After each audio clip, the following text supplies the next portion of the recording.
সময় কত দ্রুত চলে যায় মা। তোমার সেই দুষ্টু ছেলেটা এখন কত বড় হয়ে গেছে, আর তুমিও পেরিয়েছ 50টি বসন্ত। কোনো দিন কি তোমাকে এক টুকরো সুখ দিতে পেরেছিলাম?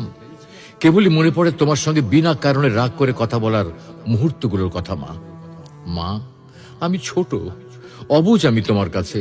আমি তোমার সন্তান মা। তোমার কাছে ক্ষমা চাওয়ার মতো যোগ্যতাটুকু আমার নেই। সন্তানরা হলো ধারালো চাকুর মতো, না চাইলেও মায়েদের কষ্ট দেয়, আর মায়েরা তাদের ক্ষমা করে দেয়। শুনেছি মা আর সন্তানের মাঝে অজানা একটা বাঁধন থাকে, যে বাঁধনের কারণে মা সন্তানের কথা কোনো মাধ্যম ছাড়াই শুনতে পায়।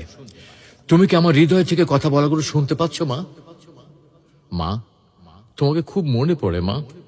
তোমাকে অনেক অনেক বেশি ভালোবাসি মা। দুনিয়ার সবকিছু বদলাতে পারে, কিন্তু মায়ের ভালোবাসা কখনো বদলাবার নয়।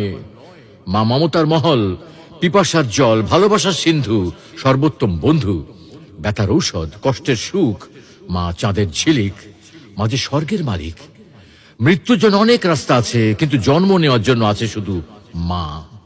মা এমন একটা সম্পদ, যা হারিয়ে গেলে পৃথিবীর কোথাও আর খুঁজে পাওয়া যাবে না। ভালোবাসতে সবাই পারে, তবে মায়ের মতো কেউ ভালোবাসতে পারে না। আমার প্রথম স্পর্শ মা, প্রথম পাওয়া মা, প্রথম শব্দ মা, প্রথম দেখা মা। মা আমার জান্নাত।